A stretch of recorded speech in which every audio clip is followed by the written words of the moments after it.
Hello my dear students of class plus 2, welcome to this online class of biology. In last lecture we discussed regarding the microbes in household. हमने last lecture में discuss किया कि हम house hold products के अंदर कौन कौन से माइक्रोब्स का यूज़ करते हैं. But in this lecture we are going to discuss microbes in industrial products.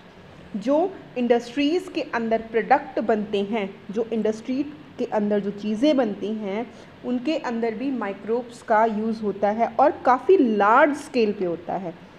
Fine. तो यहाँ पे हम डिस्कस करेंगे कि इंडस्ट्रियल लेवल पे, फैक्ट्री लेवल पे कौन कौन से प्रोडक्ट बनते हैं जहाँ पे माइक्रो ऑर्गेनिजम्स का रोल होता है. तो सबसे पहले आ गया फर्मेंटेड बेवरेजेस. ओके. तो फर्मेंटेड बेवरेजेस में क्या क्या आता है? फर्मेंटेड बेवरेजेस के अंदर आते हैं लाइक जूसेस आ गए. जो जूस हम लोग पैक्ड जूस लेते हैं, लाइक रियल जूस हो गया. ठीक है. तो ये कैसे बनते हैं? ये ईस्ट से बनते हैं. That is known as brewer's yeast और इसका साइंटिफिक नेम क्या है? सेचेरोमाइसिस सिरवेसिया. इनके फर्मेंटेशन से ये बनते हैं. फर्मेंटेशन प्रोसेस मैंने आप लोगों को कल भी बताई थी. फर्मेंटेशन जो प्रोसेस होती है मेटाबॉलिक प्रोसेस होती है, जिसके अंदर कोई जो प्रोडक्ट होता है उसके अंदर केमिकल चेंज होता है वाया एक्शन ऑफ एंजाइम, या हम कह सकते हैं ये वो मेटाबॉलिक प्रोसेस है जिसके अंदर कोई प्रोडक्ट कन्वर्ट करता है कार्बोहाइड्रेट को या स्टार्च को अल्कोहल के अंदर या फिर किसी एसिड के अंदर. फाइन. तो यहाँ पे क्या है? यहाँ पे बहुत सारे लाइक ड्रिंक्स फॉर्म हो रहे हैं जहाँ पे अल्कोहल फॉर्म हो रहा है. तो यहाँ पे देखिए वाइन है, बियर है. वाइन और बियर जो प्रोड्यूस हो रहे हैं ये बिना डिस्टिलेशन के प्रोड्यूस हो रहा है. डिस्टिलेशन आप लोग केमिस्ट्री में पढ़ते हो. डिस्टिलेशन एक पर्टिकुलर वो टेक्निक होती है जहाँ पे एक मिक्सचर से एक पर्टिकुलर चीज़ को अलग किया जाता है वाया बॉइलिंग मेथड या फिर कंडेंसेशन के थ्रू.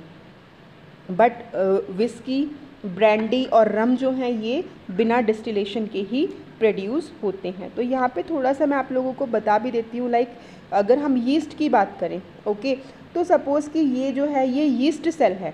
ठीक है. तो यीस्ट सेल के अंदर क्या आया? शुगर आया. तो यीस्ट क्या करेगा? यीस्ट करेगा फर्मेंटेशन. ठीक है. क्यों करेगा फर्मेंटेशन? भाई एनर्जी प्रोड्यूस करने के लिए फर्मेंटेशन करेगा. तो जब ये एनर्जी प्रोड्यूस करेगा फर्मेंटेशन की प्रोसेस में क्या रिलीज़ होगा? इसका बाय प्रोडक्ट क्या होगा?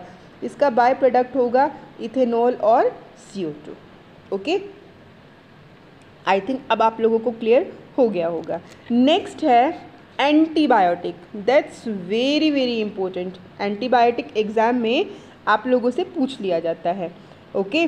तो लाइक यहाँ पे एंटीबायोटिक का आपको मीनिंग क्लियर होना चाहिए. एंटीबायोटिक का मतलब होता है अगेंस्ट लाइफ, लाइफ के अगेंस्ट. बट यहाँ पे ये हमारी लाइफ के अगेंस्ट वर्क नहीं करते हैं.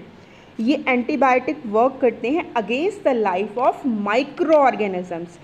एंटीबायोटिक को सबसे पहले वेक्स मैन ने डिस्कवर करा था 1942 के अंदर. ओके.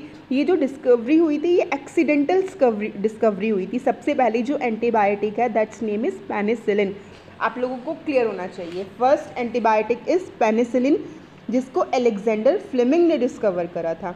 एंटीबायोटिक टर्म को डिस्कवर करा था वैक्समैन ने, बट फर्स्ट एंटीबायोटिक को डिस्कवर करा था पेनिसिलिन ने. फर्स्ट एंटीबायोटिक को डिस्कवर किया था अलेक्जेंडर फ्लेमिंग ने. ठीक है. और फर्स्ट एंटीबायोटिक का नाम था पेनिसिलिन. ये एक एक्सीडेंटल स्टडी थी. कैसे हुई?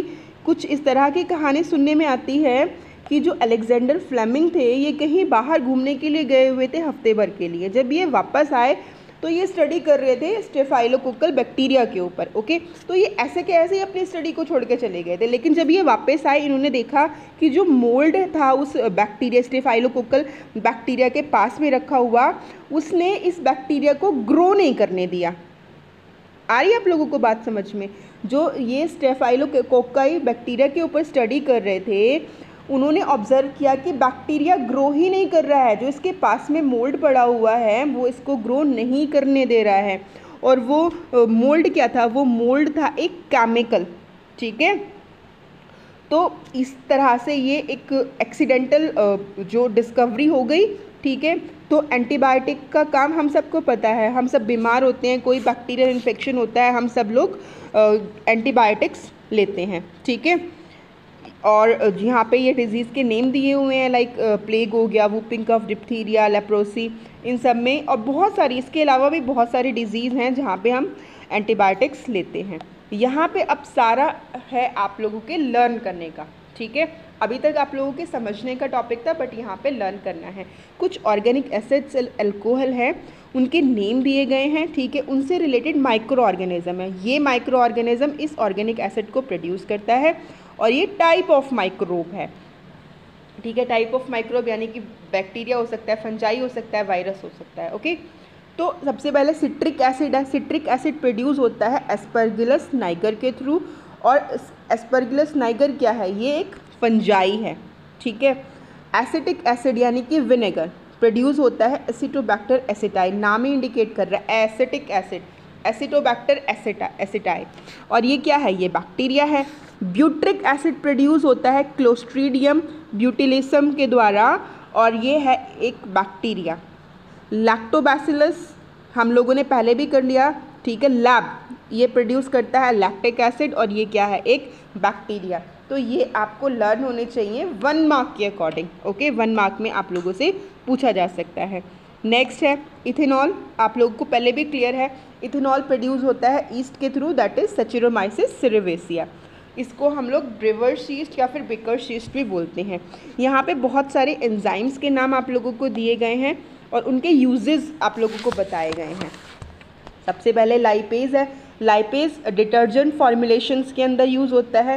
पैक्टिनेज और प्रोटीएज जो होता है ये बोटल्ड जूसेस के अंदर, जो हम लोग जूसेस पीते हैं उनके अंदर, उनको क्लैरिफाई करने के लिए यूज़ होता है, वो ख़राब ना हो उनको प्रिजर्व करने के लिए यूज़ होता है। स्ट्रेप्टोकाइनेज जो होता है ये यूज़ होता है क्लोट्स को रिमूव करने के लिए। ब्लड वेसल्स में क्लोट्स आ जाते हैं, अगर क्लोट्स आ गए वेसल्स के अंदर तो वेसल्स जो होंगी वो ब्लॉक हो जाएंगी, उनको रिमूव करने के लिए यूज़ होता है स्ट्रेप्टोकाइनेज। यीस्ट है नेक्स्ट। यीस्ट का प्रोडक्शन जो होता है वो आइसक्रीम बनाने के लिए होता है, शुगर को आइसक्रीम में कन्वर्ट करने के लिए कन्फेक्शनरीज़ के अंदर इसका यूज़ होता है, ओके। स्टूडेंट्स, आप लोगों को ये सारी चीज़ें लर्न होनी ज़रूरी हैं। आपको एंजाइम्स के यूजेस पता होने ज़रूरी हैं, ऑर्गेनिक एसिड्स के माइक्रोब का पता होना ज़रूरी है, टाइप ऑफ माइक्रोब का पता होना ज़रूरी है। यहाँ पे एंटीबायोटिक की डेफिनेशन, किसने इसको प्रपोज किया, फर्स्ट एंटीबायोटिक कौन सी थी, ये सारी चीज़ें अगर क्लियर है तो यहाँ से 1 और 2 मार्क्स के क्वेश्चन ही पूछे जाते हैं। नेक्स्ट वीडियो जो माइक्रोब इन सीवेज ट्रीटमेंट है वो भी मैं आपके साथ शेयर कर रही हूँ। Kindly watch the video. If you have any doubt then write in the comment section. Thank you.